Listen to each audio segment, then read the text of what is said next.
తన బిడ్డలందరినీ క్షేమంగా తీసుకెళ్ళండి.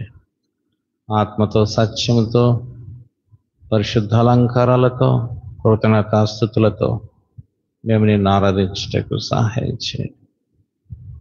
అయోగ్య పాత్రని నన్ను నీ కల్వరి రక్తం చేత కడిగి శుద్ధీకరించి నీ శిలువ చాటున మరుగుపరిచి నీవే నీ చేతిలో ఒక పనిముట్టుగా మాత్రమే నన్ను వాడుకోనండి. మహిమ, ఘనత, ప్రభావం అంతా మీరు పొందండి. యేసు పరిశుద్ధ నామములో ప్రార్థించి వేడుకొంచున్నాం తండ్రి, ఆమేన్.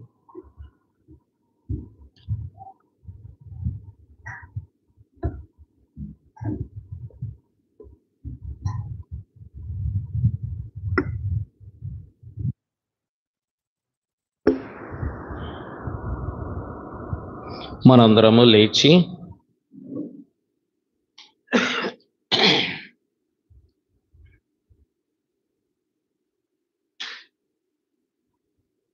ఆరాధన గీతాల్లో 143వ కీర్తన, యేసు ప్రేమ వంటి ప్రేమ లేదు. 67వ పేజీ, 143వ కీర్తన.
Samba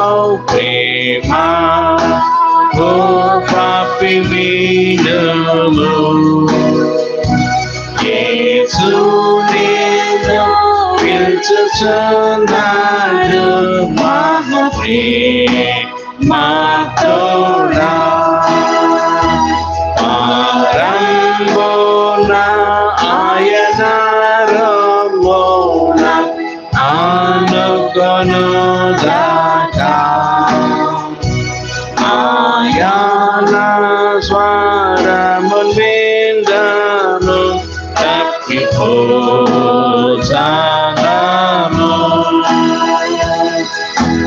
యశస్సమౌ ప్రేమ ఓ పాపి వినుము. యేసు నిన్ను పిలుచుచున్నాడు మహాప్రేమతోడా.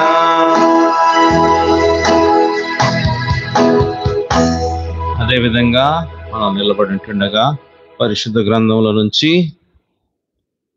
ఉత్తర ప్రత్యుత్తర రీతిగా రాజులు మొదటి రాజులు 14వ అధ్యాయం 1 నుండి 10 వచనములు. మొదటి రాజులు 14వ అధ్యాయం 1 నుండి 10 వచనాలు ఉత్తర ప్రత్యుత్తర రీతిగా చదువుకుందాం. ఆ కాలమున యెరోబాము కుమారుడైన అబియా కాయిలా పడగా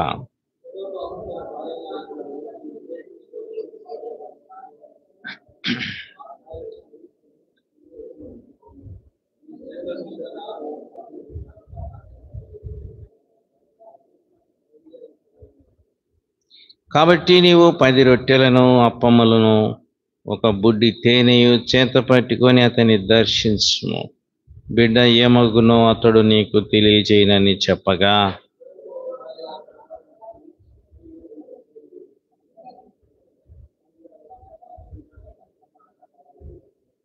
అంతటా యెహోవా అహియాతో సెలవిచ్చినదేమనగా, యెరోబాము కుమారుడు కాయలగా ఉన్నాడు కనుక అతని గూర్చి నీ చేత విచారించుటకై యెరోబాము భార్య వచ్చుచున్నది. ఆమె మారు వేషము వేసుకొని మరి ఒకటి అయినట్టుగా వచ్చుచున్నది.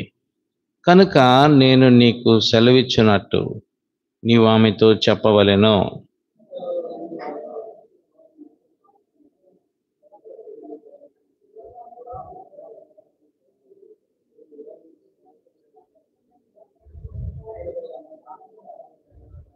నీవు వెళ్ళి యెరోబాముతో చెప్పవలసినదేమనగా, ఇశ్రాయేలు దేవుడైన యెహోవా ఈ ప్రకారము సెలవిచ్చున్నాడు, నేను నిన్ను జనుల నుండి తీసి హెచ్చింప చేసి ఇశ్రాయేలు వారును నా జనుల మీద నిన్ను అధికారిగా నియమించి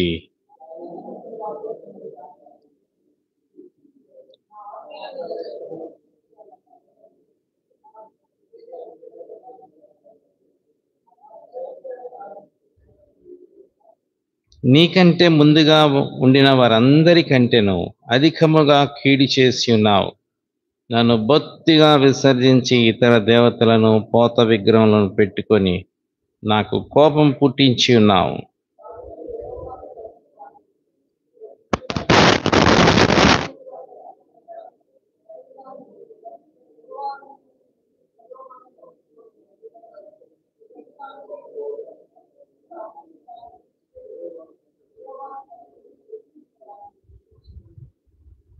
చాలండి. దేవుడి వాక్య భావం దీవించగా. దయచేసి కూర్చునండి, ప్రార్థన చేసుకుందాం. ప్రభు మనలను ప్రేమించి 12వ తారీఖు వరకు సజీవులుగా ఆయన మనలను కాపాడి ఉన్నందుకు ఆయనకు మనము లెక్కింపలేని కృతజ్ఞతాస్తుతులు మనం చెల్లించుకుందాం. మన హృదయాలను ప్రభు సన్నిధిలో కుమ్మరించుకుందాం. ఆయన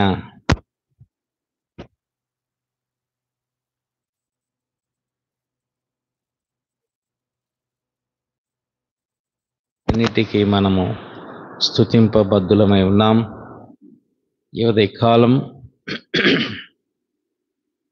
దేవుడు తన వర్తమానాన్ని మనకు అనుగ్రహించలాగిన నాకును మనందరికీ దేవుడు తన వాక్యమును అనుగ్రహించి ఆ వాక్యం ద్వారా మన జీవితాల్లో గొప్ప ఆత్మీయ మేలుకలుపు, గద్దింపులు, దిద్దుబాట్లు, హెచ్చరికలు, విజయాన్ని అనుగ్రహించలాగిన ప్రార్థన చేసుకుందాం. నిద్రాత్మ, పరధ్యానము, నిర్లక్ష్యత ఏది మన మధ్యలో పని చేయకుండానట్లు మన శరీరాత్మ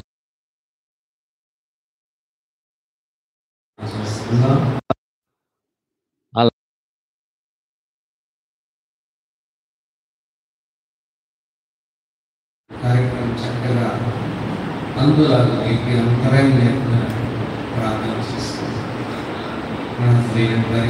అనేకమైన ఆత్మకు దేవుడిపై తిప్పబడేయాలని ప్రార్థన చేస్తాం.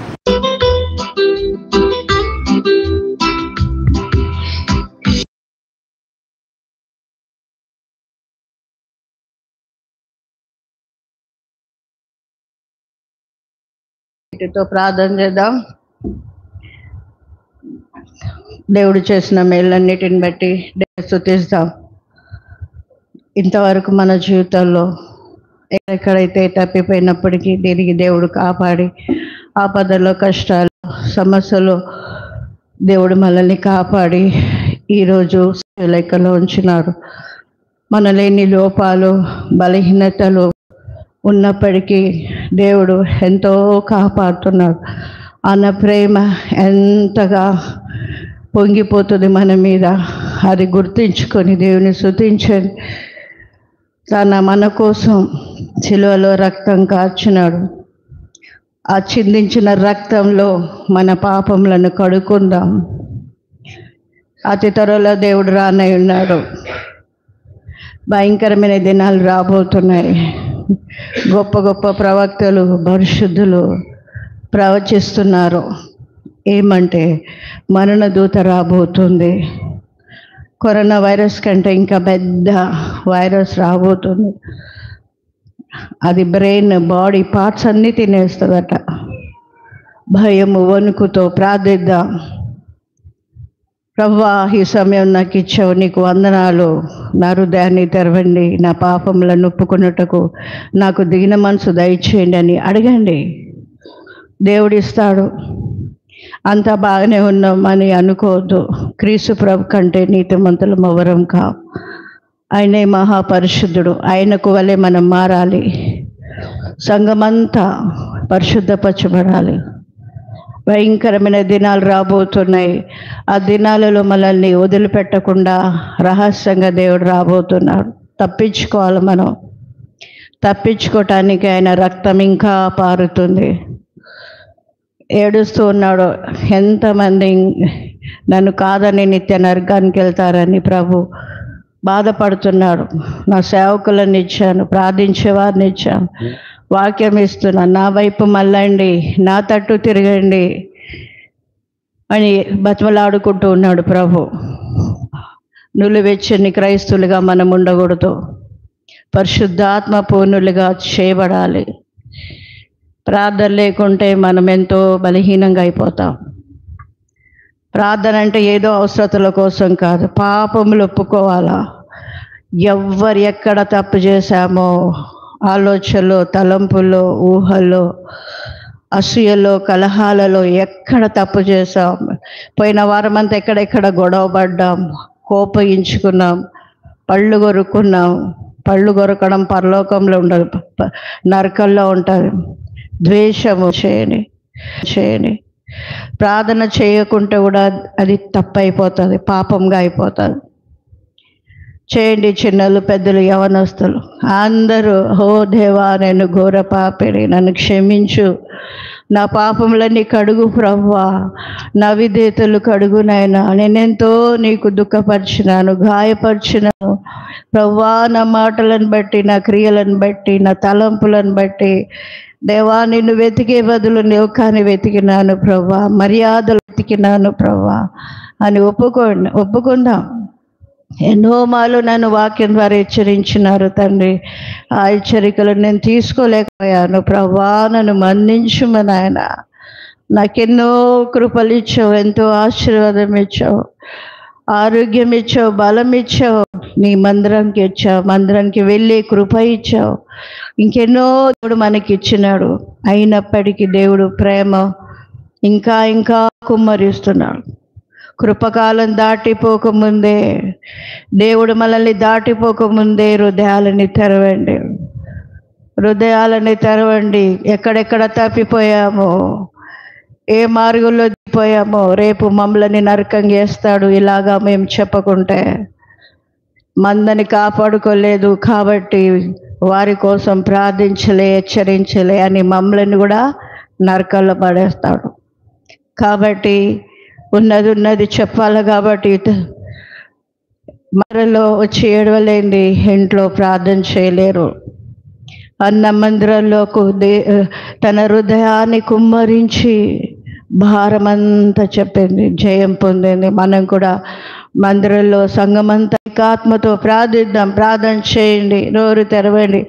ఓ ప్రభువా, మరణ దూత రాకమునిపే ఎలాగా ఇశ్రాయేలు జనాంగం మీద ఆ యొక్క రక్తముద్ర లేనప్పుడు మరణ దూత వారి గృహంలో వెళ్తుంది. కాబట్టి మనము కూడా క్రీస్తు రక్తంలో కడగబడలేదంటే ఆ యొక్క వైరస్, ఆ మరణ దూత మన గృహంలోకి ఆగూడదని క్రీస్తు రక్తం మన మీద, మన కుటుంబాల మీద ఉండాలి. క్రీస్తు రక్తంలో మనం కడగబడాలి. ప్రభువా, నీ రక్తం మీద పారనీయమని ప్రార్థన చేయండి. చిన్నలు, పెద్దలు, యవ్వనస్తులు, ఈ మాటలు నిజము, ఎవ్వరము తప్పించుకోపోలేము. ప్రార్థిద్దాం. మహాపరిశుద్ధుడవు తండ్రి, ప్రేమగల ప్రభువా, ఇదిగో నువ్వెంతో సమయం ఇస్తున్నావు, ఎంతో బతిమిలాడుతున్నావు మమ్మల్ని మార్చుకోమని. మా హృదయాలు మారాలి ప్రభువా. నిలువెచ్చనమైన క్రైస్తవ జీవితం కాదు, నిజమైన రక్షణ కావాలి ప్రభువా. పాపములను ఒప్పుకొని పశ్చాత్తాపడి, అయ్యో నేను ఘోర పాపిని, నీ మందిరాలకి రావటానికి కూడా అర్హత లేని వారని ప్రభువా. సుంకరి పరశుడు ఎలా ప్రార్థించినారు, ఒక్కొక్కరు వేరుగా ఉంది నాయన. సుంకరు ఎంత తగ్గించుకున్నాడు ప్రభువా. అలాంటి ప్రార్థన మెట్టులో నన్ను మమ్మల్ని లేవనెత్తుము నాయన. ఎంతమంది ఉన్నారు ప్రభువా, ఏకాత్మతో ప్రార్థిస్తే ఈ యొక్క సంఘంలో అద్భుతాలు జరుగుతాయి కదా ప్రభువా. రామవారి మీరు అంతయు నీ వెలుగుతో నింపుతావు కదా. ఆ బండలాంటి హృదయాలను విరగొట్టుము తండ్రి. నా పాపము, నా దోషము, నా అతిక్రమలు ఎక్కడ ఎవ్వరి మీద నైనా రాకుండగా నీవు నన్ను కడిగి పవిత్రపరచువా ప్రభా, పరిశుద్ధపరచుము నాయన. నా ప్రార్థహీనత, భక్తిహీనతని క్షమించుము తండ్రి. ఇదిగో ఈ యొక్క సంఘ బిడ్డలందరి పని ఆత్మను కుమ్మరించుము నాయన. వారి లోటుపాట్లు, వారి బలహీనతలను క్షమించు ప్రభా. ఒక్కొక్క హృదయాలని కడిగి శుద్ధులుగా చేయని తండ్రి. పరలోకానికి చేరే రీతిగా ఒక్కొక్క బిడ్డ సిద్ధపరచుము. నీ దాసుని నీ ఆత్మతో, శక్తితో నింపి బలంగా వాడుకోవా ప్రభా. ఎవరి అక్కర్ల అవసరతలు ఉన్నారో వారి తగిన రీతిగా వాడుకోము తండ్రి. ప్రభా, నీవు తప్ప మాకేది వద్దునైనా, ఏది లేదు. నువ్వే మా ఆశ్రయ దుర్గము, కొండ కోటవైనావు. కాబట్టి ఈ ఉదయకాలం కూడా నైనా ఏ ఆటంకాలు, ఈ యొక్క నైనా కెమెరా ద్వారా, యూట్యూబ్ ద్వారా, సౌండ్ సిస్టమ్ ద్వారా ఎలాంటి అడ్డులు, దుష్ట శక్తులు ఏవి వీటిని కదిలించకుండగా నైనా నీ ఆత్మను కుమ్మరించుము ప్రభువా. మమ్మల్ని క్షమించు, నన్ను క్షమించు ప్రభువా. ప్రజలు మారట్లేదంటే అది మా రూపమే, మా పాపం మా తండ్రి. ఓ దేవా, మీరు క్షమించు. అనేక దేశాలలో ఎంతమంది ఏడుస్తున్నారు, అయ్యో పశ్చాత్తాపడుతున్నారు, కన్నీటితో మొరపెడుతున్నారు. ఒకరిని చూడలేదు. వారి లోపాలు, వారి బలహీనతలు చూసి వారు పాపములను ఒప్పుకొని నీ సన్నిధిలో ప్రభువా కడగబడి జీవితాల కోసం పోరాడుతున్నారు. అలాగనే మమ్మల్ని కూడా కడిగి పరిశుద్ధులుగా చేయండి. ఈ సంఘం మీద నీ దృష్టి రానియండి, గొప్ప ఉద్యమం రానియండి ప్రభువా. అయ్యా, అవసరతలు ఉన్న వారిని తీసుకురండి, నిన్ను ప్రేమించే వారిని దేవా, నువ్వు కావాలని ఎంతో ఆశ కలిగిన వారిని మీ ఆలయానికి తీసుకురమ్మని ఈ ఉదయకాలం మీరే ప్రభా మా మధ్యలో ఉండి నీవే నీ వాక్యం ద్వారా మాతో మాట్లాడండి. నీ వాక్యం అగ్ని వంటిది కదా. నీ నువ్వు మాట్లాడితే సమాధుల నుంచి లాజరు కూడా లేస్తున్నాడు కదా ప్రభువా. అలాగే ఆత్మీయ మృతులైన వారు అనేకులు ఎవ్వరున్నా యూట్యూబ్ ద్వారా కానీ ఇక్కడ కానీ సమాధుల నుంచి లాజరుని లేపిన రీతిగా నీ వాక్యం ద్వారా ఒక్కొక్క ఆత్మీయంగా లేపి నీ నాకు మహిమ తెచ్చుకోమని యేసు పరిశుద్ధ నామమున అడిగి వేడుకుంటున్నాను తండ్రి. ఆమేన్. వర్తమానానికి ముందు 46వ పల్లవి.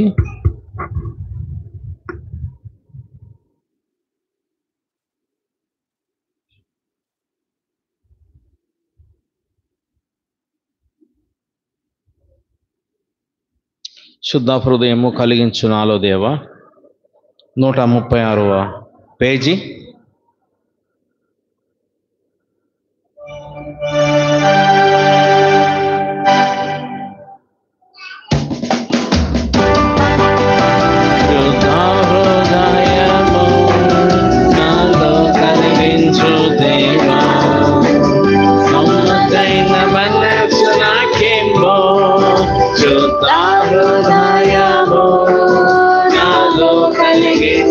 దేవా సమతైన మనసు నాకివ్వు, తోసివేయకు నీ సన్నిధి నుండి, తీసివేయకు నీ శుద్ధాత్మ,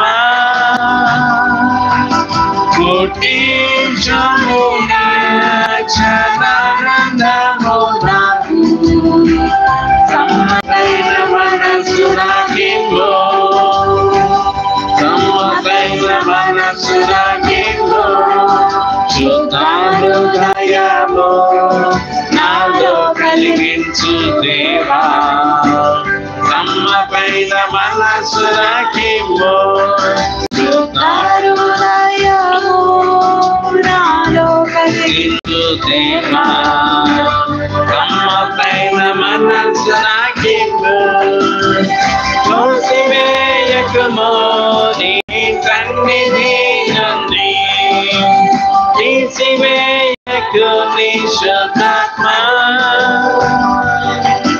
పుట్టించు నీ రక్షణానందము నాకు, సమ్మతైన మనస్సు నాకివ్వు, సమ్మతైన మనస్సు నాకివ్వు. ప్రార్థన చేసుకుందాం.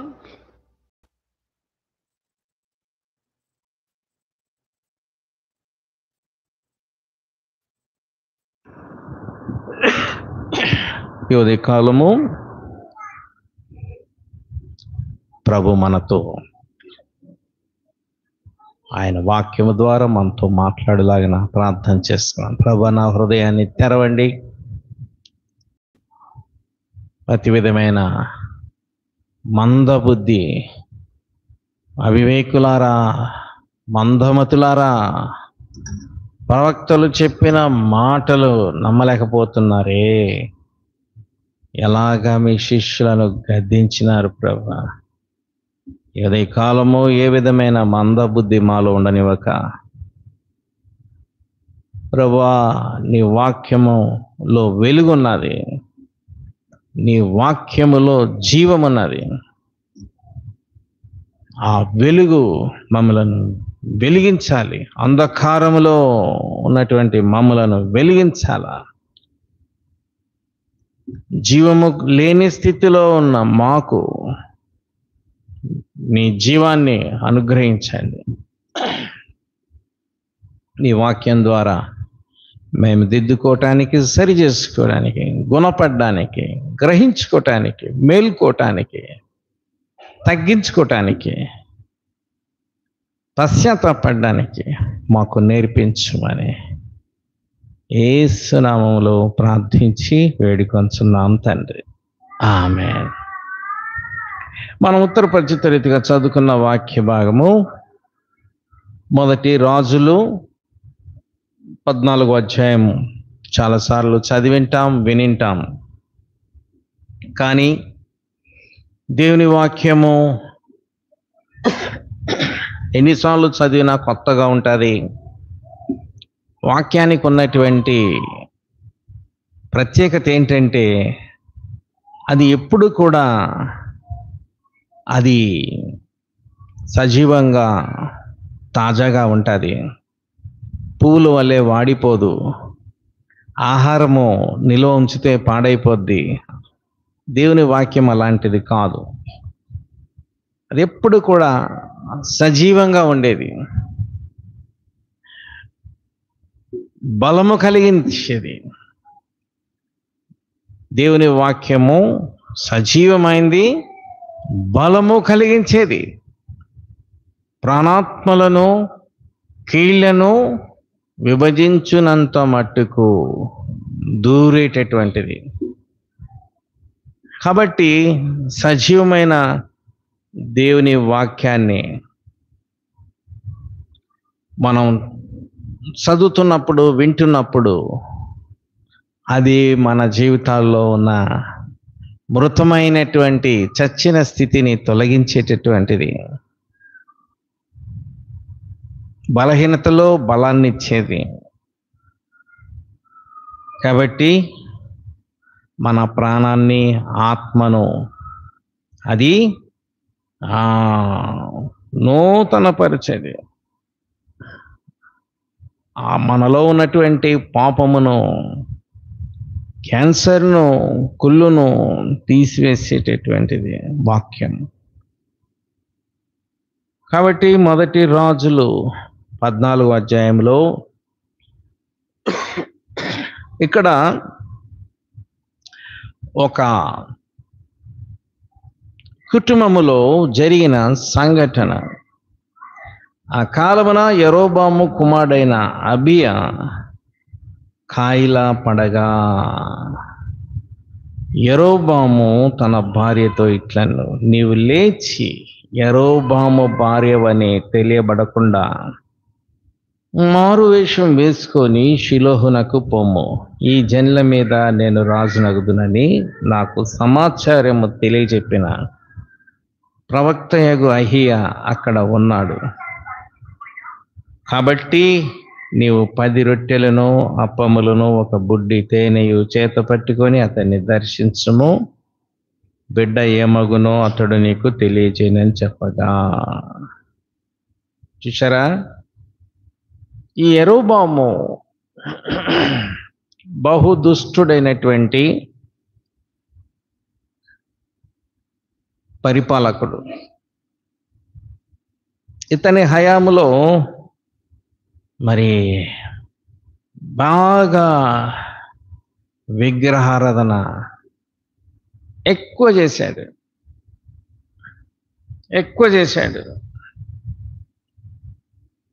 చేసి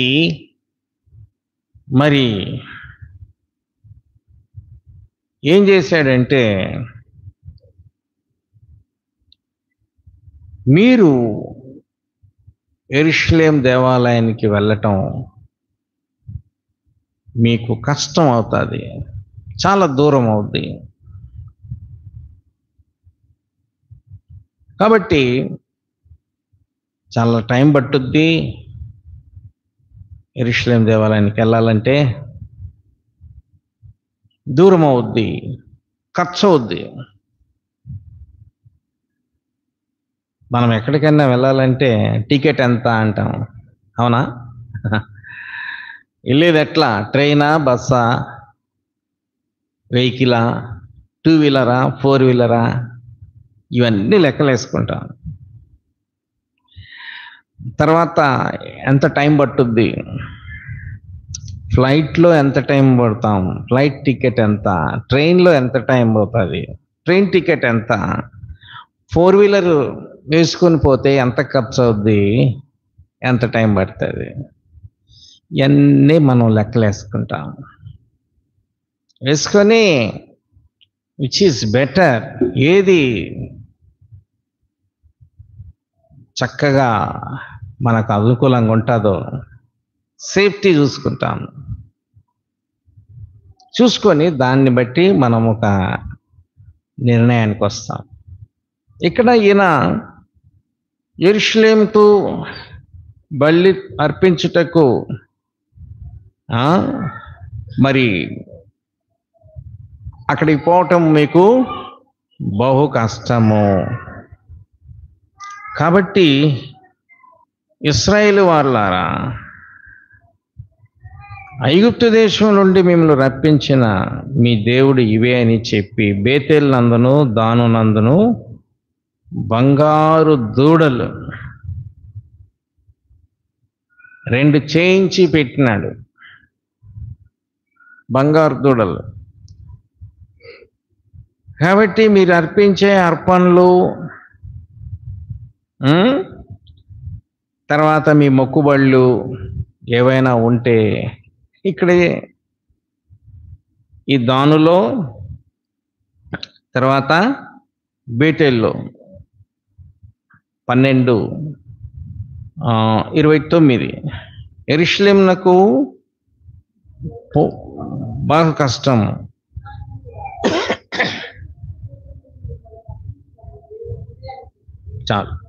చాలండి. ఈ 2 పెట్టేశాడు. పెట్టేసి ఆయన ఈ 2 దేవతలను, ఈ దూడలను, బంగారు దూడలను పెట్టుటలో ఉద్దేశం ఏంటంటే, జీవము గల దేవుని మీదన మనస్సు లేకుండా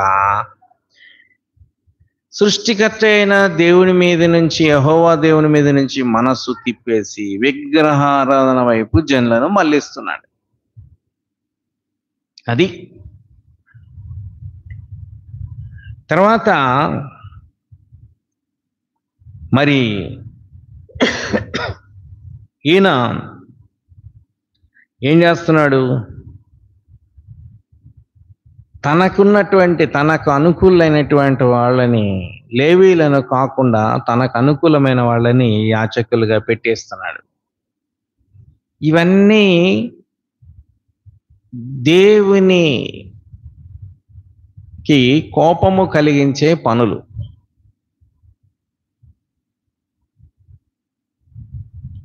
ఈయన ఏం చేశాడంటే,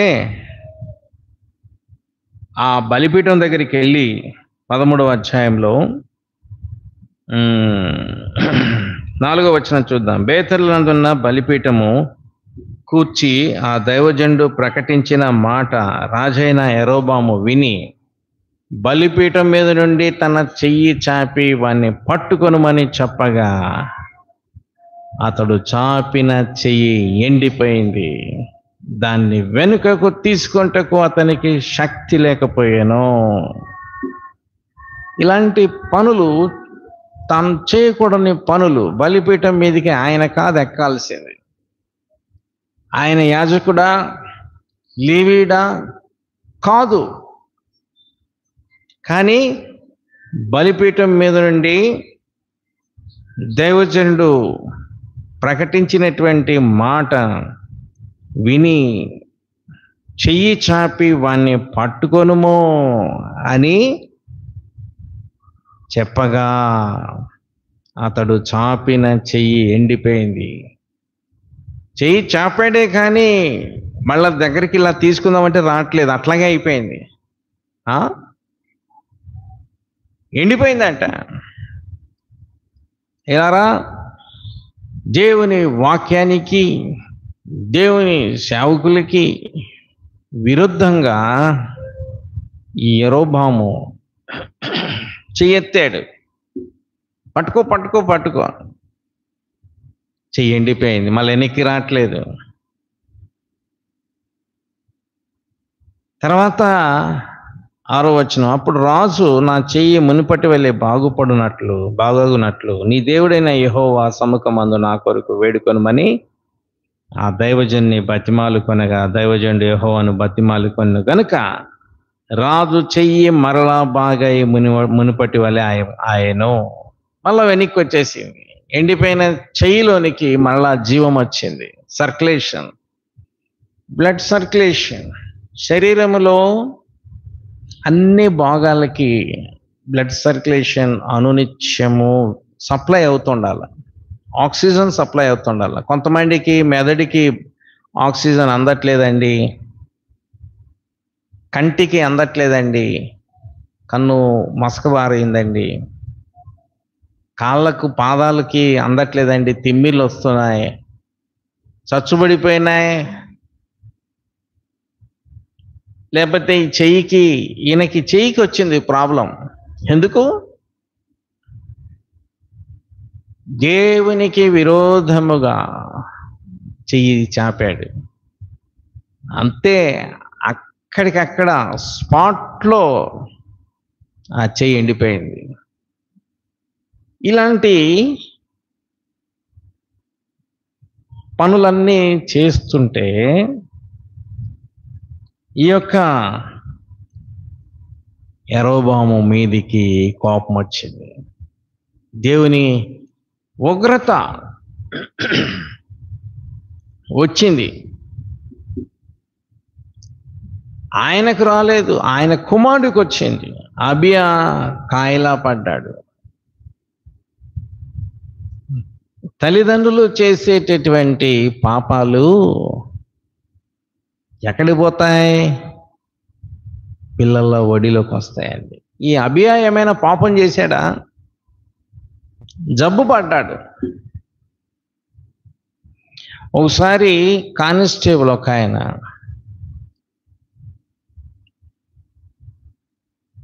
ఒక సంవత్సరం కూతురేమో ఉన్నది, లేక 13-14 నెలలు ఉంటుందేమో. ఈయనేం చేశాడు, ఆన్ డ్యూటీలో ఎక్కడో పేకాట ఆడుతున్నారు మామిడి తోటలు అనగానే బండి వేసుకుని వెళ్ళిపోయాడు. రౌండ్ వెళ్ళిపోగానే ఎటోళ్ళు అటు అలర్ట్ అయ్యారు పారిపోవడానికి. ఆగండ్రా అన్నాడు. ఏంటి మీరు చేసేది? అది దాన్ని అది చేసి అందరి దగ్గర తలా ఇంత వసూలు చేశాడు. డబ్బులు లంచం తీసుకున్నాడు. తీసుకొని జాగ్రత్తగా మళ్ళీ మెయింటైన్ చేశాం. పైకేంటి ఒక వేషం. ఏంట్రా మీరు చేసేది? పట్టుకోండి, ఆగండి, ఎక్కడోళ్ళు అక్కడ ఆగండి. ముందేమో యథార్థవంతుల్లాగా కనపడ్డాడు. తర్వాత డబ్బులు వసూలు చేసి ఇవ్వగానే జాగ్రత్తగా మెయింటైన్ చేసుకోండి, ఏం ప్రాబ్లం లేదులే, నేను చూసుకుంటా. ఆ డబ్బులన్నీ తీసుకొని జోబులో పెట్టుకున్నాడండి. జోబులో పెట్టుకొని ఇంటికి రౌండ్ కొట్టాడు. రౌండ్ కొట్టగానే ఇంట్లో ఎదురుగా నెలల పాప అప్పుడే నడుస్తుంది. నానా అని దగ్గరికి వచ్చింది. ఎత్తుకున్నాడు. ఇలా ఎత్తుకొని ఎగిరేసాడు, అంతే ప్రాణం పోయింది. చూసారా?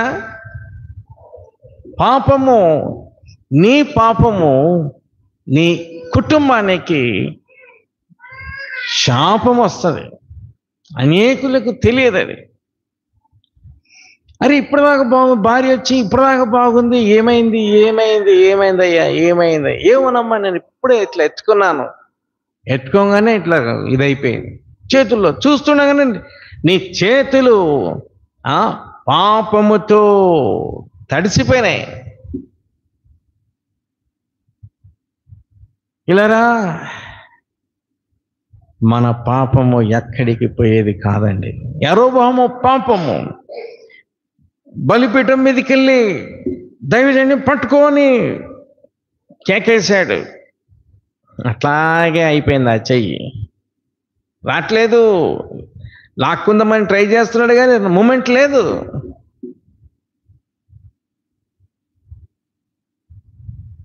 తర్వాత ఇశ్రాయేలు ప్రజల హృదయాలను దేవుడైన యెహోవా మీద నుంచి విగ్రహారాధన వైపు మళ్ళిస్తున్నాడు. అంత దూరం ఏం పోతారయ్యా? ఏం పోతారమ్మా అంత దూరం? లోపలికి ఎక్కడో ఆటోకి ఎంత అవుతుంది తెలుసా? ఆటోకి ఎంత అవుతుంది? నువ్వు ఇంటికాడ నుంచి బయలుదేరినంత వరకు లెక్కేసుకో. అంత అవసరమా? ఏదో దగ్గర అట్లా వెళ్ళి అట్లా వచ్చేసేటట్టు ఉండాలా ఆదివారం అంటే. సైతాన్ ఎన్నో ఈ యెరోబాముకి పెట్టిన ఆలోచన, ఆయనకి సైతాన్ అలాంటి ఆలోచన ఇచ్చింది. అదే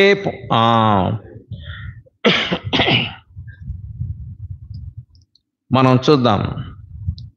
12:27 చూడండి. 12:27 మొదటి రాజులు తన హృదయమందు తలంచి ఆలోచన చాలండి. నీకొచ్చే తలంపు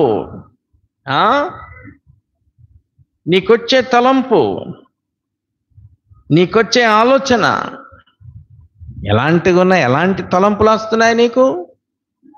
ఎలాంటి ఆలోచనలు వస్తున్నాయి? నీ కుటుంబాన్ని కూల్చేసే తలంపులా? నీ జీవితాన్ని పాడు చేసే ఆలోచనలా? సైతాన్ నీకు ఇచ్చే ఆలోచనలు ఎలాంటివి? మంచి ఆలోచనలు ఇస్తాడా? లేదు లేదు లేదు లేదు. తన కుమారుణ్ణి చేతులారా చంపుకుండే ఆలోచన ఇస్తున్నాడు సైతానుడు యెరొబోముకి. అందుకేనండి మన హృదయాన్ని ఎల్లప్పుడూ కూడా జాగ్రత్తగా కాపాడుకోవాలా. అందులోనికి సైతానుడు కొన్ని తనదైన ఆలోచనలు ఇంజెక్ట్ చేస్తుంటాడు, లోనికి పంపిస్తూ ఉంటాడు. పంపించినప్పుడు వెంటనే ఆ సైతాను ఆలోచనలన్నిటినీ వెంటనే ఎప్పటికప్పుడు బయటికి వెళ్ళగొట్టేయాల, తీసేసుకోవాలా. నీ హృదయములో వాటికి చోటు ఉండకూడదు. దేవుని ఆలోచనలు, దేవుని ఆజ్ఞలు, దేవుని వాక్యము మాత్రమే నీ హృదయములో చోటు ఉండాలి. దేవుని వాక్యముతో నీ హృదయాన్ని నింపుకోకపోతే సైతానుడు తీసుకొచ్చి తన ఆలోచనలను మన హృదయంలో పెడతాడు. కాబట్టి ఎల్లప్పుడూ ప్రతిదినము దేవుని వాక్యము చదువుతూ ఉండాల. కొంతమంది క్యాలెండర్ వాక్యం అంట, క్యాలెండర్లో చిన్న లైన్ ఉంటుంది, అది సరిపోద్ది అనుకుంటారు. లేదు లేదు లేదు. ఒక యవనస్తురాల్ని అడిగినాను, అమ్మ ఎంత వాక్యం వాక్యం ఎన్ని అధ్యాయాలు చదువుతాం అంటే, అంకుల్ పొద్దున్నే చిన్న వాక్యం చదువుతాను క్యాలెండర్, రాత్రికి మంచిగా కూర్చొని చదువుతాను. అప్పుడు నేను అన్నాను, ఉదయం నుంచి సాయంత్రం నువ్వు ఇంటికి వెళ్ళే లోపు సైతానుడు నిన్ను పడగొడతాడు. అప్పుడు నీకు చదివే ఉపయోగం ఏంటి? ఫస్ట్ మొదటి గంటలోనే దేవుని వాక్యము చదవాలా, ప్రార్థన చేసుకొని అప్పుడు మనము మన పనులలోకి వెళ్ళాలా అని చెప్పాను. అది చెప్పిన 3-4 రోజులకి ఇదే వచ్చింది, ఈ ఫెస్టివల్ రాగానే బ్రష్ పట్టుకొని ముగ్గులు అన్నీ వేస్తూ ఉంది ఈ చేతులతోటే. తెలియదు, స్ట్రెంగ్త్ లేదు, రక్షణ అనుభవం లేదు అనుకున్నాను. అది క్రైస్తత్వమా? అది క్రైస్తవ జీవితమేనా? కాదు. కాబట్టి యెరొబోము చేసిన పాపము, ఆయన ఆలోచన ఏంటి? ఆలోచన 2 దూడలు చేయించి పెట్టేద్దాం, బంగారపు దూడలు, యాజకులుగా లేవీలు కాకుండా నాకు అనుకూలంగా ఉండే వాళ్ళను, సాధారణమైన మనుషులలో 31 మరియు అతడు ఉన్నత స్థలములను కట్టించి మందిరముగా ఏర్పరిచి లేవీలు కాని సాధారణమైన వారిలో కొందరిని యాజకులుగా నియమించెను.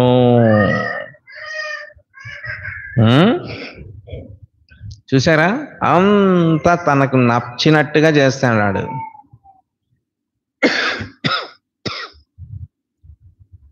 ఇదంతా దేవుడు గమనిస్తున్నాడు. గమనించి తన కుమారుడైన అబియా జబ్బు పడిపోయాడు, కాయలా పడ్డాడు, మంచం నుంచి లేస్తలేడు, అంతే. కానీ ఇతడు ఏం చేస్తున్నాడంటే జబ్బు పడంగానే ఇప్పుడు మళ్ళా ఎవరు గుర్తొచ్చారు?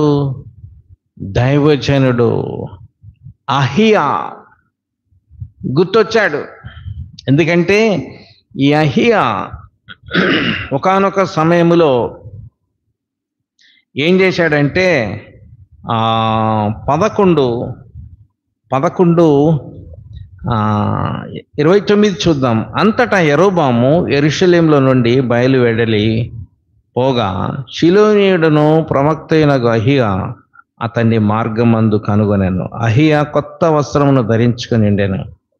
వారిద్దరూ తప్ప పొలములో మరెవడునూ లేకపోయాను. అంతటా అహియా తాను ధరించుకొని ఉన్న కొత్త వస్త్రమును పట్టుకొని 12 తునకలుగా చింపి యెరోబాముతో ఇట్లను, ఈ 10 తునకలను నీవు తీసుకొనుము. ఇశ్రాయేళ్ల దేవుడైన యెహోవా సెలవిచ్చిందేమనగా, జనులు నన్ను విడిచిపెట్టి అష్టారోతను, సీదోనీల దేవతకు, కెమోషను, మోయాబీల దేవతకు, మిల్కోను అను హమ్మోనీల దేవతకును మొక్కి సొలొమోను తండ్రి అయిన దావీదు చేసినట్లు నా దృష్టికి యోగ్యమైన దాన్ని చేయకయు, నా కట్టడలను నా విధులను అనుసరింపకయు నేను ఏర్పరిచిన మార్గంలో నడవకున్నారు గనుక సొలొమోను చేతుల నుండి రాజ్యం తీసి 10 గోత్రములు నీకు ఇచ్చేదను.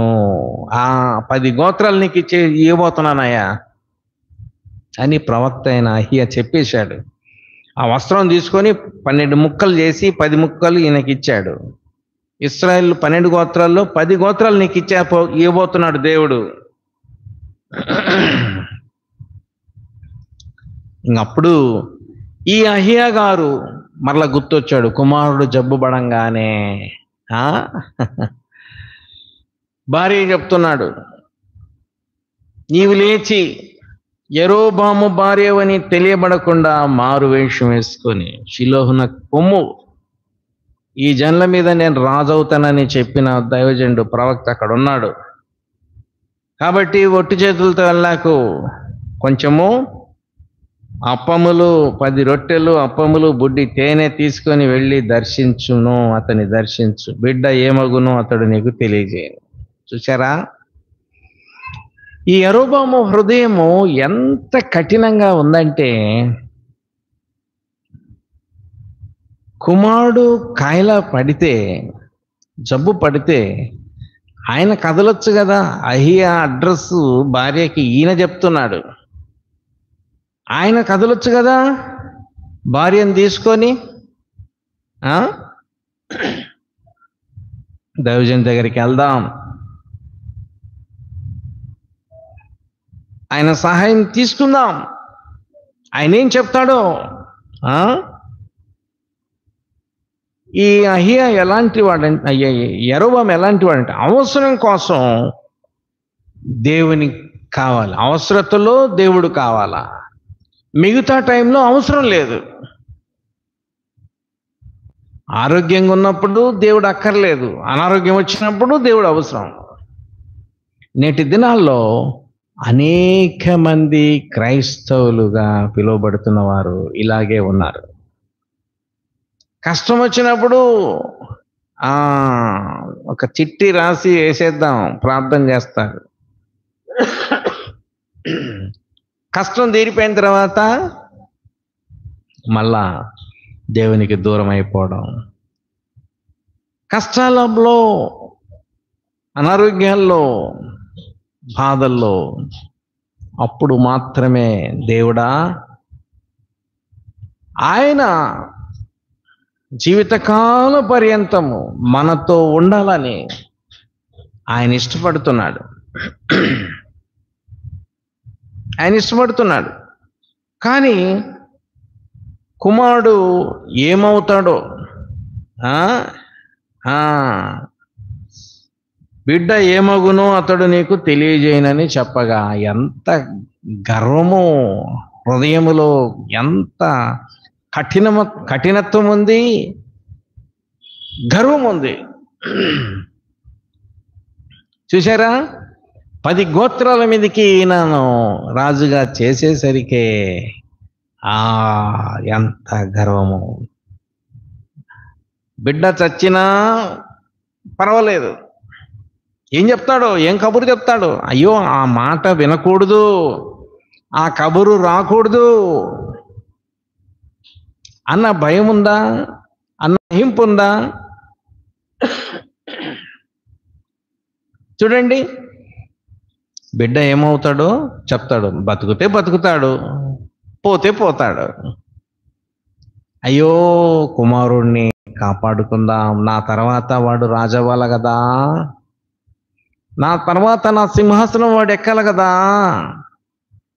కాబట్టి కుమారుడికి ఎందుకు ఈ కష్టం వచ్చింది, ఎందుకు ఈ జబ్బు వచ్చింది? చూడండి, కొన్నిసార్లు అనేక మంది తమకు వచ్చినటువంటి అనారోగ్యాన్ని బట్టి, తమకు వచ్చిన కష్టాలను బట్టి, తమకు వచ్చిన శ్రమలను బట్టి దేవుని సన్నిధిలో మొరపెడదాం. దేవుడు బాగు చేయకపోతాడా? ఎక్కడ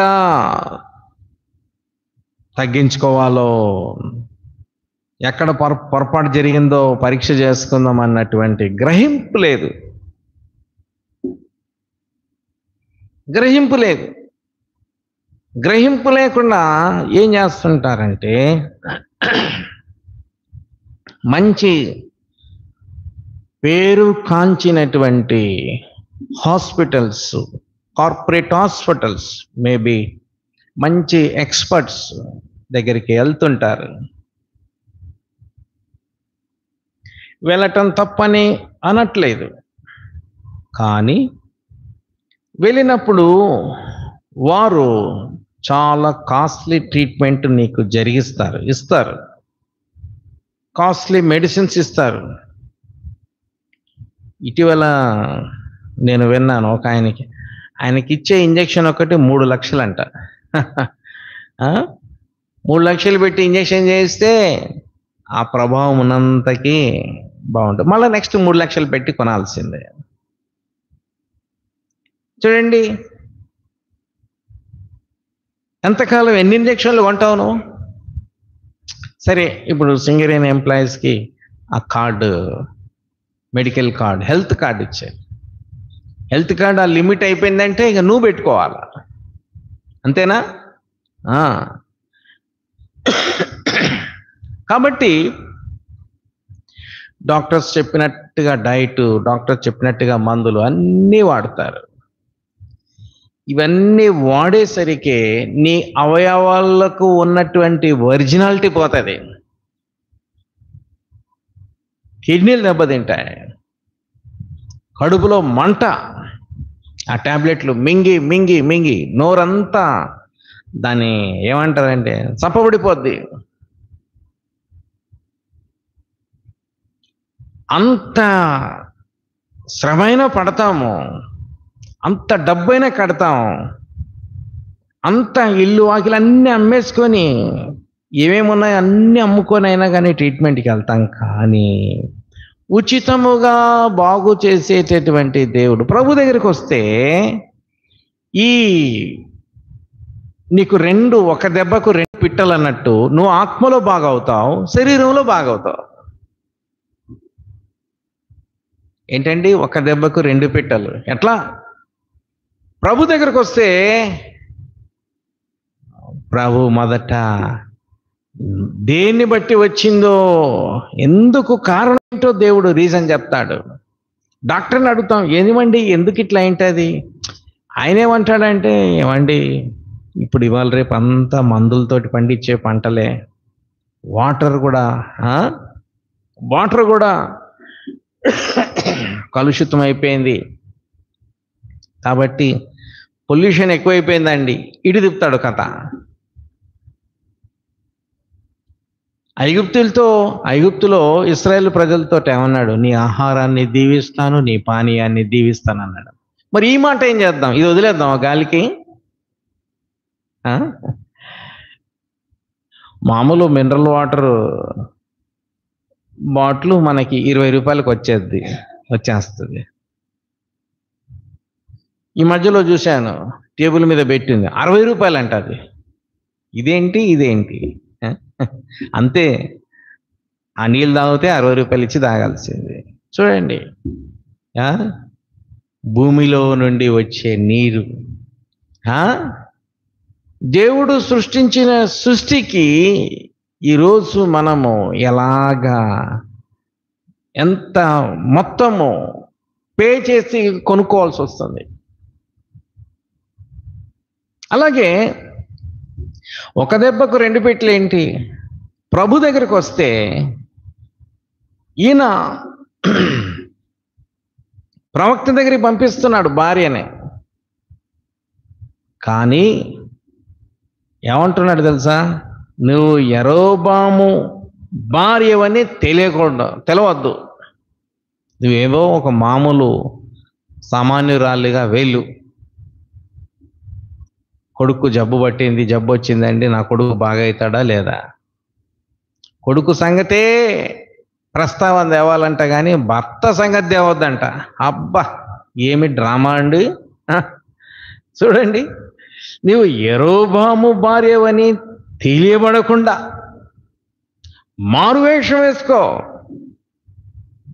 మారువేషం వేసుకొని షిలోహుకు అహియ దగ్గరికి వెళ్ళు. మరి మీ ఆయన ఏం చేస్తాడు?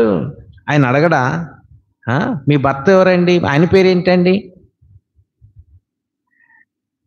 పిల్లోడికి ఇలాగా జబ్బు పడ్డాడు, మంచం బట్టి ఉన్నాడు, లేస్తాడా లెగడా, బాగా అవుతాడా లేదా? ఆయన సంగతి మాత్రం సీన్లోకి తేవద్దంట. దేవాది దేవుడు అంతా ఈ డ్రామా చూస్తూనే ఉన్నాడు. యరొబామా, నీ కుమారుడికి ఎంత తీవ్రమైన అనారోగ్యం వస్తే కూడా ఇంకా డ్రామాలేంటాయా? ఇంకా డ్రామాలేంటాయా? ప్రియులారా, మన జీవితాల్లో కూడా అనేక మందిమి మారువేషం వేసుకోవడానికి ఇష్టపడుతున్నాం.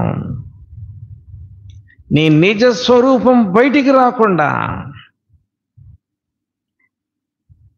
కప్పుకుంటున్నావా, కవర్ చేసుకుంటున్నావా, దాచుకుంటున్నావా?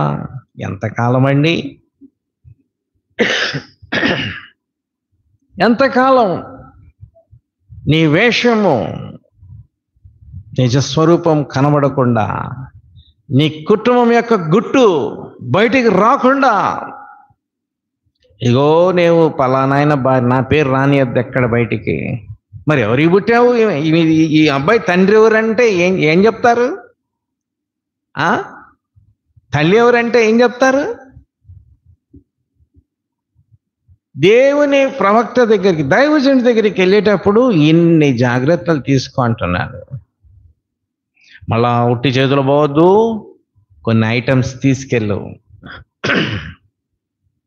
ఇలారా, పరలోకపు తండ్రి ఈ తతంగం అంతా చూస్తున్నాడు. యరొబామా, నీ కుమారుడు ఎంత కాయిలా ఉంటే ఇంకా మారువేషం వేస్తున్నావయ్యా, ఇంకా మారువేషం వేస్తున్నావమ్మా. దేవుడు ప్రవక్తకు ముందే చెప్పాడు, వస్తున్నారు మారువేషం వేసుకొని, పలానాయన భార్య పేర్లతో సహా చెప్పేశాడు. పేర్లతో సహా చెప్పేశాడు. వచ్చేది ఎవరు, ఏంటి, ఎందుకు వస్తుంది? ఇలారా, ఈ ఉదయకాలం మనము ఏ వేషముతో ఇక్కడికి వచ్చాం? మారువేషంతో వచ్చామా? లోపట ఒకటి, బయటికి భక్తిపరుడు, భక్తిపర్రాలు, విశ్వాసి అనే వేషం వేసుకొని వచ్చినావా? నీ లోపటి రూపం ఏంటి? లోపల ఏ రూపము? మారువేషంతో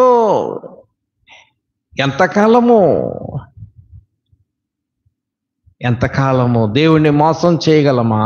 మారువేషం వేసుకొని లోన ఉన్న పాపమును కనబడకుండా కప్పుకొని వేషధారణతో దేవుని సన్నిధికి వస్తున్నామా? లోన నిజ స్వరూపమేంటి? ఓ లంచగొండి, ఓ అబద్ధికుడా, ఓ వ్యభిచారి, నువ్వే రూపముతో ఏ వేషంతో వస్తున్నావు? నాకు తెలియకపోవచ్చు, నాకు తెలియదు. కానీ దేవుడికి నేను ఏ వేషంతో పులిపిటి ఎక్కానో నా రూపం తెలుసు, నా అసలు స్వరూపం దేవునికి తెలుసు. మనం ఏ వేషంతో ఆయన సన్నిధానానికి వచ్చాము? అందరి హృదయములను పరిశీలన చేసే దేవుడంట. అందరి హృదయములను, నువ్వేంటి నేనేంటి, అందరి హృదయములను పరిశీలన చేసే దేవుడంట. ఆయన జీవము గల దేవుడు. యెరొబోము చేయించినటువంటి బంగారు దుడలకి చూచే స్థితి లేదు, వినలేవు, చూడలేవు, మాట్లాడలేవు. అలాగే అనుకుంటున్నాడు జీవము గల దేవుడండి. నీ హృదయములో, నా హృదయములో ఏ తలంపున్నదో కూడా ఆయన ముందే ఆయనకు తెలిసిపోద్ది. నోట్లో సనుక్కున్నా అది ఆయనకు వినబడుతుందంట. చూసారా, మోషే అహరోన్ల మీద ఇశ్రాయేలు ప్రజలు సనుక్కున్నారు, అంతే. గట్టిగా మాట్లాడలేదు, సమాజంలో సనుక్కున్నారు. మీరు సనిగిన సనుగులు నాకు వినపడ్డాయి అంటున్నాడు. అంటే ఆయన చెవులు ఎంత వినికిడి కలిగినటువంటి చెవులు ఆయన చెవులు. ఇలారా ఈ ఉదయ కాలం మన వేషం మారు వేషమా? అనేక సంవత్సరాలుగా మారు వేషంతో తిరుగుతున్నామా? కొన్నిసార్లు ఈ మావోయిస్టు దళాల్లో వాళ్ళు ఏం చేస్తారంటే, పట్టణాల్లోకి వచ్చినప్పుడు వాళ్ళ కొరియర్స్ వచ్చినప్పుడు ఎలా ఉంటారంటే మారువేషంతో వస్తారు. మారువేషంతో టౌన్లో ఉంటూ ఇక్కడ ఇన్ఫర్మేషన్ అంతా వాళ్ళకి వెళ్ళిపోతూ ఉంటుంది. కానీ అది వారికి అవసరమైంది, మనకు అవసరం లేదు కదా. మారువేషంతో తెలియబడకుండా ఇది ఎక్కడ బయటికి రాకూడదండి, ఈ విషయాన్ని దాటేద్దామండి, దీన్ని మరుగున పెట్టేద్దామండి, ఇది ఎక్కడ లీక్ చేయొద్దండి అని కొన్నిసార్లు మనుషులు అనుకుంటా ఉంటారు. నువ్వెంత తిప్పలు పడ్డా ఆయనకంత, నువ్వు పడే తిప్పల, నువ్వు వేసే నటన, నీ వేషము, నా వేషము అన్ని దేవుడు చూస్తున్నాడండి, చూస్తున్నాడు. అన్ని దేవుడు చూస్తున్నాడు. కాబట్టి షిలోహు వచ్చింది, ఆ ఇంటి ఆయనకు అప్పటికే అహియా వృద్ధాప్యం చేత కళ్ళు కానరాని వాడిగా ఉన్నాడు. కళ్ళు కనబడతలేవు. ఏం కాదు, ఆయన ముసలోడికి ఏం ఇప్పుడు చాలా 90 100 ఉంటాయి, ఏం కాదు, ఇవేం చెప్పొద్దు, నా పేరు రానియద్దు, యరొబాము భార్య అని తెలవకుండా సామాన్యురాలుగా వెళ్ళి మా అబ్బాయికి జబ్బు పడ్డాడండి, మా అబ్బాయి బతుకుతాడా లేదా అయ్యగారండి, చెప్పండి, మీరు ప్రార్థన చేసి దేవుణ్ణి అడగండి, అంతవరకే అనుకుంటున్నాం. దేవుడు మొత్తం, దేవుని వద్దకు వచ్చినప్పుడు దేవుడుని గుట్టంతా బయటికి తీస్తాడండి. మొత్తము ఆయనకు తేటతెల్లం అయిపోద్ది. వాకిట్లోకి రాగానే ఏమంటున్నాడు, లోపలికి, అంతలో అహియా ద్వారము లోపలికి వచ్చునామె కాలి చప్పుడు విని, కంటి చూపు లేదు కానీ చెవులు బాగానే పనిచేస్తున్నాయి. కాల్చప్పుడు విన్నాడు. విని ఏమంటున్నాడు? ఆమెతో ఇట్లను, యరొబాము భార్య లోపలికి రా. ఎవరు చెప్పారండి? ఆమె వచ్చింది. ఆమె వచ్చి ఈయన గారితో ఏమన్నా మాట్లాడిందా? నేనండి పలానా కొత్తగూడెం నుంచి వచ్చానండి, నేనండి పలానా సర్వారం నుంచి వచ్చానండి, నేనండి సీతారాంపురం నుంచి, ఏమన్నా ఇంట్రడ్యూస్ చేసుకుందా? లేదు. నువ్వు ఎక్కడి నుంచి వస్తున్నావు? నీ సంగతి అంతా ఆయనకు తెలుసు. చూసారా? యరొబాము భార్య లోపలికి రా అంటున్నాడు. ఎందుకు వచ్చావు అనలేదు, లోపలికి రా. ఈమెమనుకుంది? ఆయనతో అస్సలు ఏం చెప్పద్దు, భర్త చెప్పినట్టుగా నడుచుకుందాం అనుకుంది. ఆయనతో ఈమె కూడా ఏకీవించేసింది. ఎట్లా అయ్యా మరి, పిల్లోడికి బాగోలేదు, నువ్వేమో చెప్పొద్దంటున్నావు, చెప్పకపోతే ఎట్లాగైద్ది? దేవుని సేవకుడి దగ్గరికి వెళ్ళి అన్ని విషయాలన్నీ చెప్పేస్తాను. లేదు, నువ్వు మామూలుగా వెళ్ళు, అంతే అంతే, మారువేషం వేసుకో. మారువేషంతో వెళ్ళింది. కానీ ఏమంటున్నాడు? నీవు మా వేషం వేసుకొని వచ్చుట ఎలా? చూసారా? కఠినమైన మాటలు నీకు చెప్పవలెనని నాకు ఆజ్ఞాయను. ఏమండి, మీరు అంత గద్దించి చెప్తే ఎట్లాగండి? సాఫ్ట్గా చెప్పండి. ఈయనకేమంటున్నాడు? కఠినమైన మాటలు చెప్పాలని దేవుడు ఆజ్ఞాపించాడు. అవే నేను చెప్తాను.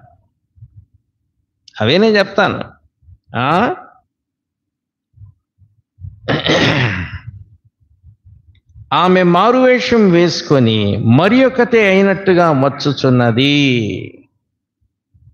మారువేషంతో వస్తున్నారు, వేరే అనామకులు ఎవరో అన్నట్టుగా వస్తున్నారు. కాబట్టి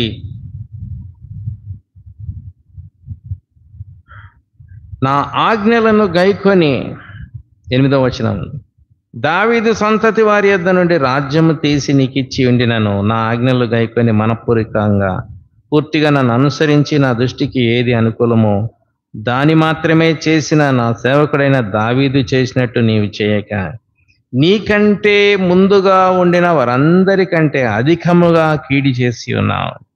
నన్ను బొత్తిగా విసర్జించి ఇతర దేవతలను, పోత విగ్రహములను పెట్టుకొని నాకు కోపం పుట్టించినావు. చూసారా ఎంతమంది మరి ఈ ఉదయకాలము ఇటీవల జరిగినటువంటి 2 ఫెస్టివల్స్లో అన్నిలతో ఏకీవించిన వారిగా ఉంటున్నారా? లేకపోతే చందాలు ఇచ్చారా? ఇవ్వకపోతే ఏమనుకుంటున్నారా అనుకున్నారా? లేకపోతే డీజే సౌండ్స్, ఆ పాటలు వినకుంటా నిలబడి వినుకుంటా చూసుకుంటున్నారా? పిల్లారా, అది దేవునికి ఎంతో కోపము కలిగించే పని. నాకు కోపం పుట్టించి ఉన్నావు విగ్రహాలు పెట్టుకొని అనుకుంటున్నారు అంటున్నాడు. మరి ఇప్పుడు కూడా యరొబాము టైంలో అలాగుంది, ఇప్పుడు ఇంకా పెరిగిపోతుంటే నీవెలాగున్నావు? దేవునికి కోపం పుట్టించే విధంగా జీవిస్తున్నావా? ఒకవేళ అవి కంటికి కనపడే విగ్రహాలు, నేను మా ఇంట్లో ఏం విగ్రహాలు లేవండి అని ఒకవేళ నువ్వు చెప్పచ్చు. నీ హృదయములో విగ్రహంగా పెట్టుకున్నావేమో కంటికి కనపడని విగ్రహాలు. నీ హృదయములో దేన్నో విగ్రహంగా పెట్టుకున్నావేమో. దేవుడికి నీ హృదయంలో చోటు ఇవ్వకుండా సెల్ ఫోనే నీకు ఒక విగ్రహం అయిపోయిందా? ఒక యవనస్తుడు నీకు విగ్రహంగా అయిపోయాడా? ఒక యవనురాలు నీకు విగ్రహంగా అయిపోయిందా? ఒక స్త్రీ, ఒక పురుషుడు నీకు హృదయంలో విగ్రహం అయిపోయాడా మాటి మాటికి? చూడండి, మనం ఈ వీక్లో మనం చూసాం, అది తర్నాక జూనియర్ కాలేజ్లో మంచి 19 years అమ్మాయి ఇంటికి వెళ్ళి ఫ్యాన్కు హ్యాంగింగ్ చేసుకుంది. కారణం ఏంటి? ఆ కోచ్ అని ఆమె ఫ్రెండ్స్ చెప్తున్నారు. కాలేజ్కి వచ్చి మా క్లాస్ రూమ్లో కాకుండా వేరే ఖాళీ రూమ్లో పక్క రూమ్లో వెళ్ళి కూర్చొని మాట్లాడుకునే వాళ్ళండి. మరి మీరు ఎందుకు చెప్పలేదంటే, మేము అడిగితే ఏం చెప్పదండి, ఫ్రెండ్ అండి, అన్నయ్య అండి అని అంటే, ఇంకా ఆమె పర్సనల్ మ్యాటర్స్లో మేము ఇంటర్ఫియర్ కాలేం కదా. పర్సనల్ ఇప్పుడు ఎక్కడికి పోయింది? విగ్రహం అంతే. వీళ్ళారా, నీ హృదయములో దేవుడు కాక డబ్బు కానీ, లేకపోతే స్త్రీ కానీ, పురుషుడు కానీ, ఇంకా ఏ ఇతరమైన వస్తువు కానీ ఏదైనా ఎక్కువ ప్రయారిటీ ఇచ్చావా, అది నీ హృదయములో విగ్రహం అయిపోద్ది. నీ హృదయములో విగ్రహం అయిపోద్ది. ఏదైనా విగ్రహం నువ్వు పెట్టుకుంటే దేవునికి కోపం వస్తుందండి. దేవుడికి కోపం వస్తుంది. యాజ్ ఏ ఎంప్లాయీ అవ్వచ్చు, ఎంప్లాయీస్ని ఎంకరేజ్ చేయడానికి వర్క్ ఈజ్ వర్షిప్ అని రాసి పెడతారు. దేవుడి తర్వాతనే వర్క్, దేవుడి తర్వాతనే నీ జాబు, దేవుడి తర్వాతనే నీ పనులు. మొదటి స్థానము దేవునికి ఇస్తున్నావా? లేవంగానే పరిగెడుతున్నావా? ఈ యెరోబాము ఇలాగా యెహోవా దేవుడికి కోపం పుట్టించినాడు.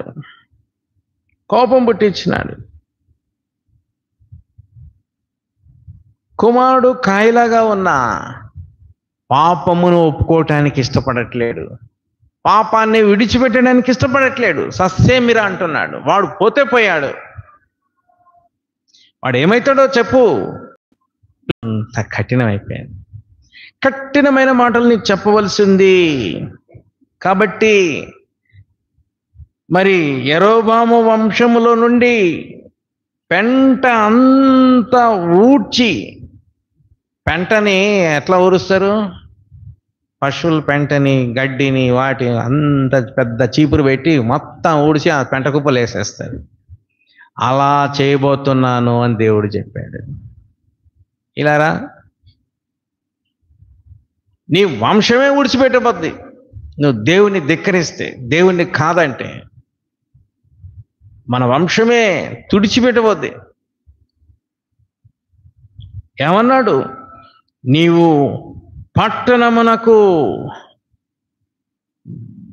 17వ వచనం, అప్పుడు యెరోబాము భార్య లేచి వెళ్ళిపోయి తిర్సా పట్టణమునకు వచ్చెను. ఆమె లోగిటి ద్వారపు గడప యొద్దకు రాగానే ఆ చిన్నవాడు చనిపోయెను. చూచారా? ఏం న్యూస్ తీసుకొచ్చిందండి? నీవు అక్కడికి నీవు 12, కాబట్టి నీవు లేచి నీ ఇంటికి పొమ్ము, నీ పాదములు పట్టణములో ప్రవేశించినప్పుడే నీ బిడ్డ చనిపోవును. ఏం చేయాల్సింది? జ్ఞానవంతురాలైతే, అయ్యా గారు నేను వెళ్ళనండి, నేను ఇక్కడే ఉండి ప్రార్థన చేస్తాను, నా భర్తను కూడా పిలిపిస్తాను, ఇక్కడికే పిలిపిస్తాను, యెరోబాము గారిని కూడా ఇక్కడికే పిలిపిస్తాను, మేము పోము, ఇక్కడ నుంచి పోము, మేము అడుగు పెట్టేలోపే మా బిడ్డ చనిపోతాడు అంటున్నారు, మేము వెళ్ళమండి ఇక్కడి నుంచి, మా బిడ్డను ఎట్లాగన్నా బ్రతికించుకుంటాం, మా కుమారుడు కోసం ఏదైనా చేయడానికి సిద్ధమండి, నా భర్తను కూడా పిలిపిస్తాను, నేను నా భర్త ఇద్దరం కూర్చొని మీరు చెప్పినట్టుగా ఇక్కడే ఉండి ప్రార్థన చేసుకుంటాం, పశ్చాత్తాపడతామండి. మాకు పిల్లోడు ముఖ్యమండి. మా ఇంట్లోకి మరణం రాకూడదండి. ఉన్నదా? ఆయన ఎంతో ఈమె అంతే. చూసారా, లేచి వెళ్ళిపోయింది. ఇంకేముంది, సాగు కబురు చెప్పేశాడు. నేను ఇంట్లో పోగానే చచ్చిపోతాడంట పిల్లోడు. మరి నేను ఇంటికి వెళ్ళను, నేను ఇక్కడే ఉంటాను, ఆయన ఇక్కడికే రప్పిస్తాను. ఏంటి మరి ఇట్లా చెప్పాడు అయ్యగారు. ఏం చేద్దాం, తగ్గించుకుందాం, ప్రార్థన చేద్దాం, పశ్చాత్తాపడదాం. మనకు పిల్లోడు ముఖ్యం కదా. ఉన్నదా? నీ పిల్లల్ని నువ్వు కాపాడుకోగలుగుతున్నావా? ప్రేమైన తండ్రి, ప్రేమైన తల్లి, ఏ వేషము, ఇంకా వేషాల? ఈ ఉదయ కాలము మళ్ళీ మనం పరిశీలించుకుందామండి, ప్రార్థన చేసుకుందాం.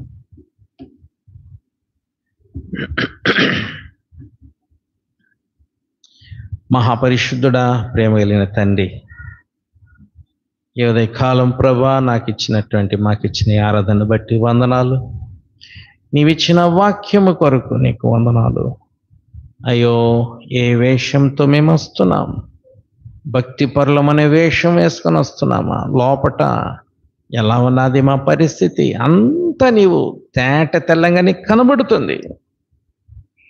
యెరొబాము 10 గోత్రాలు 12లో 10 ఇచ్చితే ఎంత జాగ్రత్తగా పరిపాలన చేసుకోవాల్సింది పోయి, ఆయనకొచ్చిన తలంపు, ఆయనకొచ్చిన ఆలోచన యెహోవా దేవుడి మీద నుంచి ఇశ్రాయేలు ప్రజల మనస్సులు విగ్రహాల వైపు ఇది దుష్టమైన సైతాను తలంపు. అది బంగారు దూడలు పెట్టించి బేతేలు దానిలో పెట్టి యాజకుల్ని తన సొంత వారిని పెట్టుకొని అంత దూరం పోవడం కష్టము. ఇక్కడికే వచ్చి మీరు మొక్కుబళ్ళు చెల్లించుకోండి, ఆరాధించండి. విగ్రహారాధన వైపు ఇశ్రాయేలు ప్రజలను తిప్పినాడు. బలిపీఠం మీద నుంచి ప్రవక్తను పట్టుకో అని కేకేశాడు. చెయ్యి అట్లాగే ఎండిపోయింది. మళ్ళా ప్రవక్తను పిలిపించి ప్రార్థన చేయించుకుంటే మళ్ళా చెయ్యి మళ్ళా మామూలుగా వచ్చింది. ఇన్ని కార్యాలు చూసి దేవునికి విరుద్ధంగా ఈ పనులన్నీ చేస్తుంటే కుమారుడైన చిన్న బిడ్డ మీదికి శాపం వచ్చింది. అయ్యో, ఎటువంటి శాపము! జబ్బు పడిపోయాడు, మంచంలోనే ఉన్నాడు. వీడు బతుకుతాడా చచ్చిపోతాడా కనుక్కొని రాపో. వాడు చనిపోయినా పర్వాలేదు, బతికినా పర్వాలేదు, నేనైతే మారను, నేనైతే తగ్గించుకోను. దేవుని సహాయం కావాలా, కానీ పాపాన్ని విడిచిపెట్టను, వదిలిపెట్టను. ఇదే కదా నేటి దినాల్లో దేవుని ఆశీర్వాదాలు కావాలి, కానీ పాపమును వదిలిపెట్టము, పాపములో జీవిస్తాము, పాపములోనే కొనసాగటము. అందుకే 90వ కీర్తనలో మా దినములు నిట్టూర్పులు విడుస్తూ గడుపుతున్నామని అన్నాడు కీర్తనల గ్రంథకర్త. ఎందుకు నాయనా మా దినాలు, మా సంవత్సరాలు ఓ ప్రభా నిట్టూర్పులు విడిచినట్టు మా జీవిత కాలం జరుపుకుంటున్నాం? నీ ఉగ్రతను భరిస్తూ మా దినములన్నీ ఎందుకు గడపాలి? ఎందుకు శాపగ్రస్తమైన జీవితము, భారభరితమైన జీవితాలు, నిట్టూర్పులు? అమ్మా, అయ్యా, బాబు, ఇవేనా నిట్టూర్పులు? ఎందుకు నా ప్రియులారా? రండి, ప్రయాసపడి భారం మోసుకొంచున్న సమస్త జనులారా నా యొద్దకు రండి. మీ నిట్టూర్పులు విడవకుండా నేను మీకు విశ్రాంతినిస్తాను, మీ పాప భారం అంతటిని తీసివేస్తాను అని మీరు పిలుస్తున్నారు.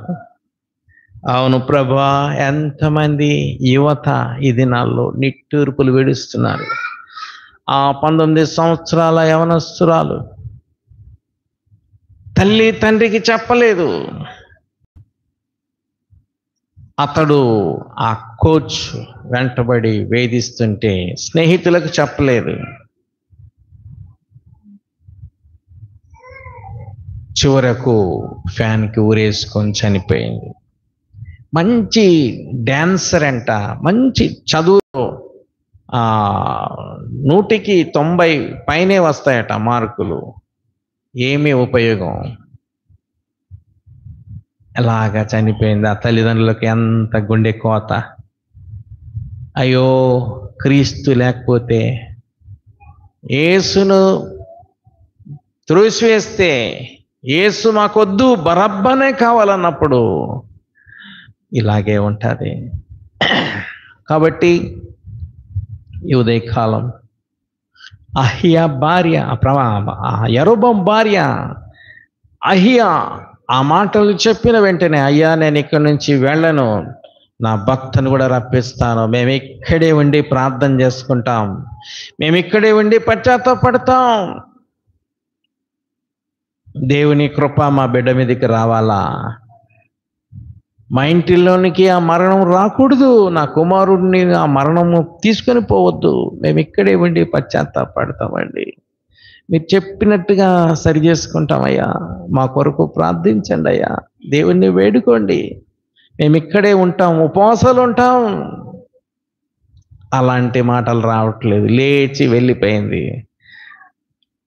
ఎప్పుడైతే ఆ ఇంట్లోకి వెళ్ళిందో ఆ బిడ్డ చనిపోయాడు. ప్రియులారా, మా జీవితాల్లో దుష్టుడు తన దుష్టత్వమును బట్టి మరణము నొందుట వల్ల నాకేమైనా సంతోషం ఉంటుందా? ఎంత ప్రేమ కలిగిన దేవుడవయ్యా,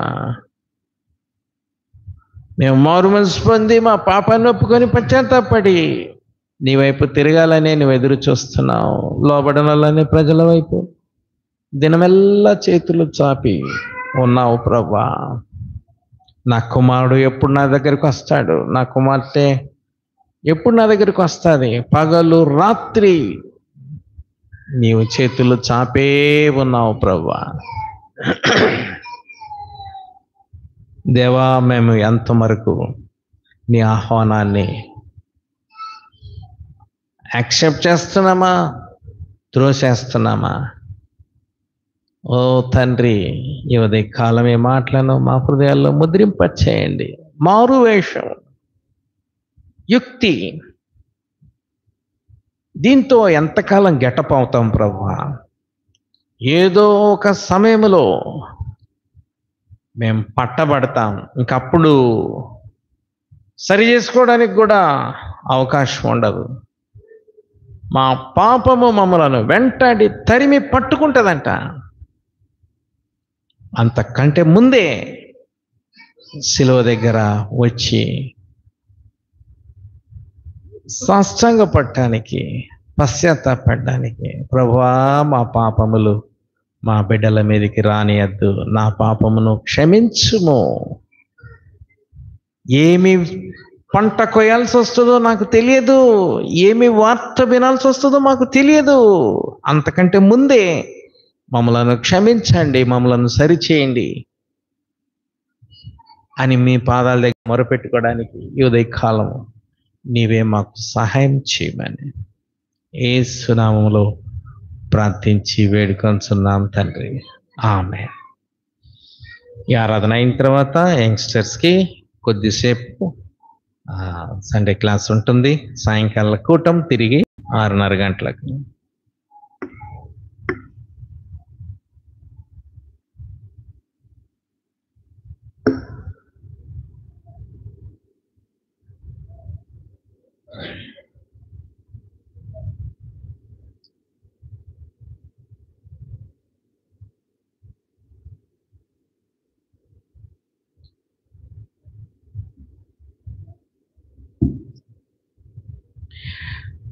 ఆరాధన గీతాల్లో 260వ పాట, పేజీ నెంబర్ 311. మొదటి 3 వచనాలు మాత్రం పాడుకుందాం.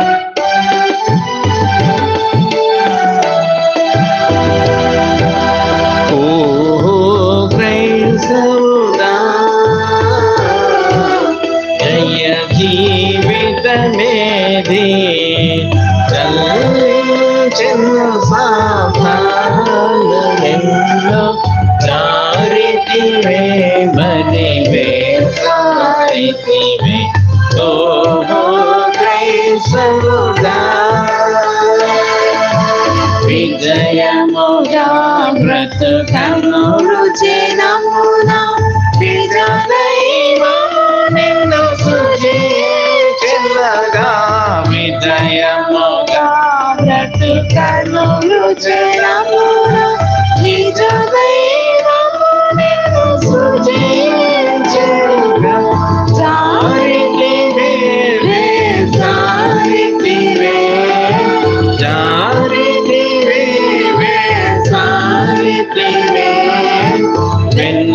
వెన్నుకాడియువే శమువిదు బాబా వెన్నుకాడియువే శమువిదు బాబా ఓహో క్రైస్తవుడా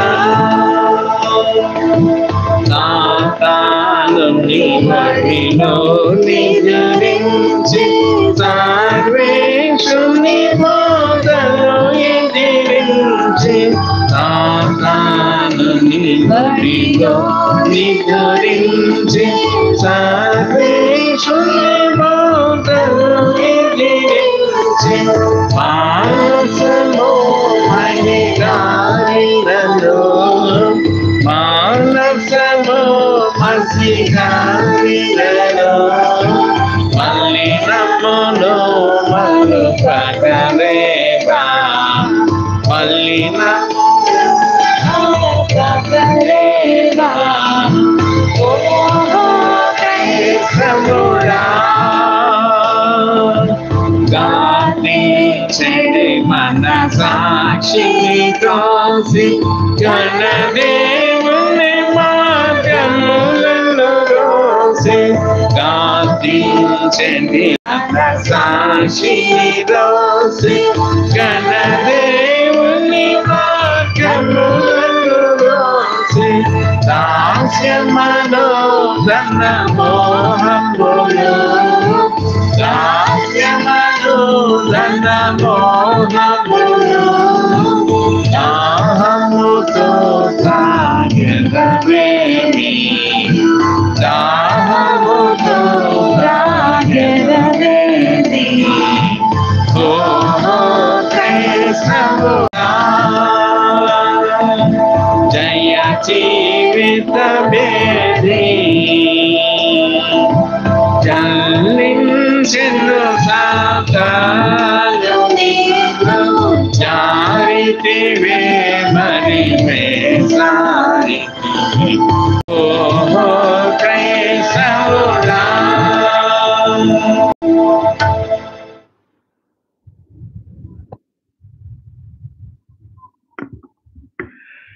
మన తండ్రి అయిన దేవుని ప్రేమ కుమారుడైన క్రీస్తు కృప